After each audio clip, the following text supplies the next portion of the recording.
اقبال نے ان شعروں میں ملاؤں اور صوفیوں پر چوٹ ماری ہے، اور ہمیں سمجھنا چاہیے کہ یہ ہماری معاشرے کی خرابی میں کچھ ملاؤں کا، جیسے فضل الرحمان جیسے ملاؤں کا نے کس طریقے سے معاشرہ خراب کیا ہوا ہے۔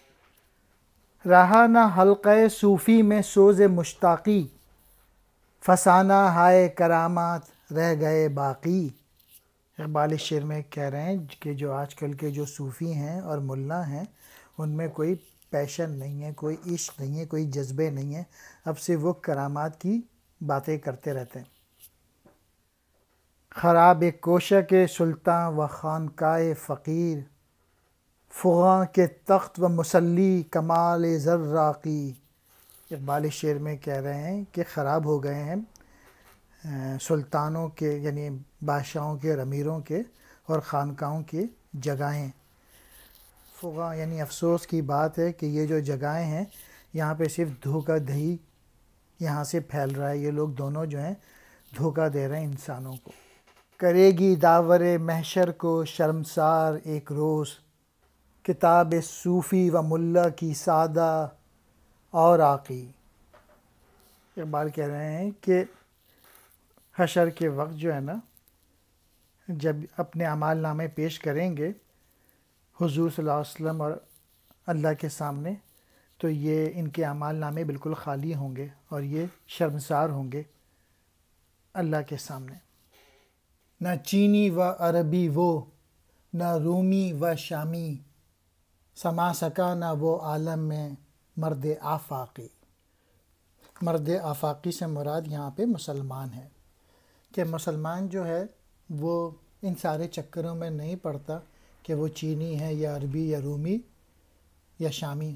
وہ جو ہے وہ پورے جغرافیائی حدود سے جو ہے آزاد ہوتا ہے۔ میں شبانہ کی مستی تو ہو چکی، لیکن کھٹک رہا ہے دلوں میں کرشمہ ساقی۔ اقبال شعر میں کہہ رہے ہیں رات جو شراب پی تھی اس کا نشہ تو اتر چکا، مگر شراب حق پلانے والے کی محبت اور نوازش ابھی تک دلوں میں ہے، یعنی حضور صلی اللہ علیہ وسلم کی اعلیٰ تعلیمات ہمارے دلوں میں ابھی بھی موجود ہیں۔ چمن میں تلخ نوائی میری گوارا کر، کہ زہر بھی کبھی کرتا ہے کار تریاقی۔ اقبال شعر میں کہہ رہے ہیں یہ جو میں نے کڑوی باتیں کہی ہیں مولوی حضرات کے متعلق، ان کو گوارا کر لے، کیونکہ کبھی کبھار یہ زہریلی باتیں جو ہیں، یہ زہر بھی جو ہے اس سے بھی چیزیں صحیح ہو جاتی ہیں، یعنی میری باتوں سے ہو سکتا ہے اس کرٹیزم سے شاید تمہیں چیزیں سمجھ میں آ جائیں کہ ان مولوی حضرات کے پیچھے نہیں بھاگنا چاہیے۔ عزیز تر ہے متاع امیر و سلطان سے، وہ شعر جس میں ہو بجلی کا سوز و براقی۔